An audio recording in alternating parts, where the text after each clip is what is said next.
2013 September 12 American ബഹിരാകാശ ഏജൻസിയായ NASA ഒരു ചരിത്ര പ്രഖ്യാപനം നടത്തി. 1977 വിക്ഷേപിച്ച വോയേജർ 1 പേടകം മനുഷ്യൻ നിർമ്മിച്ച ആദ്യത്തെ വസ്തുവായി അന്തർനക്ഷത്രാന്തരീക്ഷത്തിലേക്ക് അഥവാ ഇന്റർസ്റ്റെല്ലാർ സ്പേസിലേക്ക് പ്രവേശിച്ചുവെന്ന് അവർ സ്ഥിരീകരിച്ചു. ഇത് വെറും സാങ്കേതിക നേട്ടമല്ല, മനുഷ്യർ സൂര്യന്റെ സ്വാധീനം വിട്ട് നക്ഷത്രങ്ങൾക്കിടയിലെ ശൂന്യതയിലേക്ക് കടന്ന ആദ്യ ചുവടുവയ്പ്പായിരുന്നു. Voyager 1 1977 September 5 വിക്ഷേപിക്കപ്പെട്ടു. ജൂപ്പിറ്ററും സാറ്റേണും ഉൾപ്പെടെ ഗ്രഹങ്ങളുടെ ചിത്രങ്ങളും ശാസ്ത്രീയ വിവരങ്ങളും ഭൂമിയിലേക്ക് അയച്ച വോയേജർ 1 പിന്നീട് സൂര്യൻ്റെ ഹീലിയോസ്ഫിയർ, അതായത് സൂര്യക്കാറ്റ് രൂപപ്പെടുത്തിയിരിക്കുന്ന വലിയ രക്ഷാകുട കടന്ന് പുറത്തേക്ക് യാത്ര തുടർന്നു. 2004 വോയേജർ 1 ടെർമിനേഷൻ ഷോക്ക് കടന്നു. 2004 മുതൽ 2012 വരെ ഹീലിയോഷീത്ത് വഴി സഞ്ചരിച്ചു.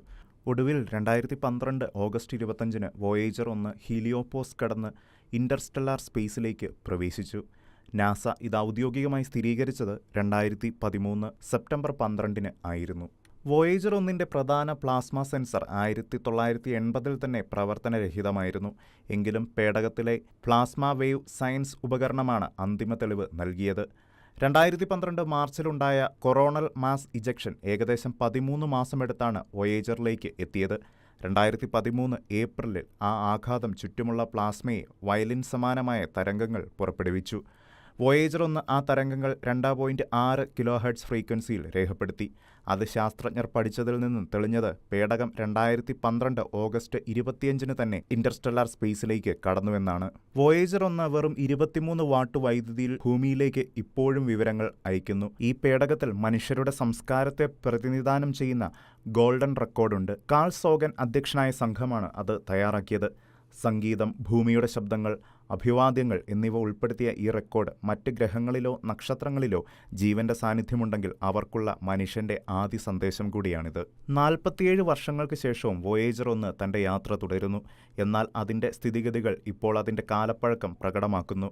വോയേജർ 1 ഭൂമിയിൽ നിന്ന് 168 ആസ്ട്രോണോമിക്കൽ യൂണിറ്റ് അഥവാ 25 ബില്യൺ കിലോമീറ്ററുകൾക്കപ്പുറം സഞ്ചരിക്കുകയാണ്.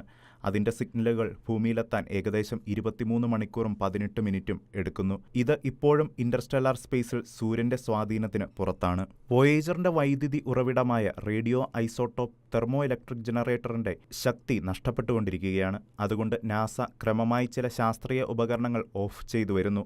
2025 ഫെബ്രുവരിയിൽ കോസ്മിക് റേ സബ്സിസ്റ്റം പ്രവർത്തനം നിർത്തി.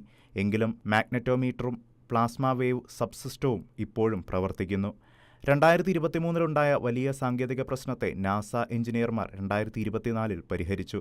ഒരു പഴയ മെമ്മറി ചിപ്പിൽ ഉണ്ടായ കേടുപാടാണ് ഡാറ്റ നോയിസ് ആക്കിയത്. ദൂരെ നിന്നും കോഡ് മാറ്റിപ്പാർപ്പിച്ച് വോയേജറിനെ വീണ്ടും ശാസ്ത്രീയ വിവരങ്ങൾ അയക്കാൻ അവർ പ്രാപ്തരാക്കി.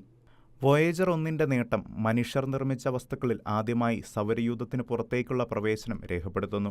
1970കളിലെ സാങ്കേതിക വിദ്യയുടെ ദീർഘായുസ്സിനെയും ശാസ്ത്രജ്ഞരുടെ നിരന്തര പരിശ്രമത്തിനെയും ഇത് സൂചിപ്പിക്കുന്നു. നാസയുടെ അന്നത്തെ ശാസ്ത്ര വിഭാഗം തലവൻ ഡോക്ടർ ജോൺ ഗ്രാൻസ്ഫെൽഡ് പറഞ്ഞത് വോയേജർ മനുഷ്യരുടെ ശാസ്ത്രീയ സ്വപ്നങ്ങളിൽ പുതിയൊരു അധ്യായം ചേർത്തിരിക്കുന്നു. 2013 സെപ്റ്റംബർ 12 പ്രഖ്യാപിച്ച വോയേജർ 1 ഇന്റർസ്റ്റെല്ലാർ പ്രവേശനം മനുഷ്യർ നക്ഷത്രങ്ങളുടെ ഇടയിലെ അനന്തതയിലേക്ക് ആദ്യമായി കൈനീട്ടിയ ദിവസമായി ചരിത്രത്തിൽ ചേർന്നു. ഇന്ന് 2025 വോയേജർ 1 ഇപ്പോഴും മുന്നോട്ട് പോകുന്നു, നക്ഷത്രങ്ങളുടെ ഇടയിലൂടെ മനുഷ്യരുടെ പേരിൽ നമ്മുടെ ആദ്യത്തെ കോസ്മിക് ദൂതനായി.